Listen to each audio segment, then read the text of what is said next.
40 বছর পর্যন্ত মুহাম্মদ সাল্লাল্লাহু আলাইহি ওয়াসাল্লাম মক্কার জমিনে ছিলেন, বড় হয়েছেন। তিনি তার জীবন, শৈশব, কৈশোর সব সেখানে কাটিয়েছেন।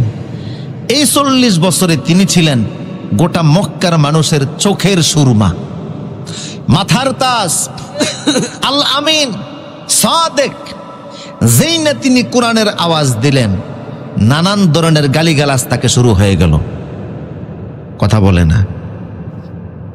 ওহীপ্রাপ্ত হয়ে তিনি মক্কায় এসে যেই দাওয়াত দেওয়া শুরু করলেন, নানান ধরনের গালিতে আল্লাহ রসুলকে কষ্ট দেওয়া হলো। যতগুলি গালি মক্কার লোকেরা দিয়েছে, তার ভিতরে অন্যতম একটা গালি ছিল পাগল বলে। বলুন কি বলে? পাগল বলছে আল্লাহ রসুলকে। আল্লাহ পাক এই সূরার 2য় আয়াতে তিনি বলছেন যে মা আনতা বিনি'মাতি রাব্বিকা বিমাজনুন। হে রাসূল, মক্কার লোকেরা আপনাকে পাগল বলে, আমি আল্লাহ সাক্ষী দিচ্ছি আপনি পাগল না। আল্লাহু আকবার বলেন।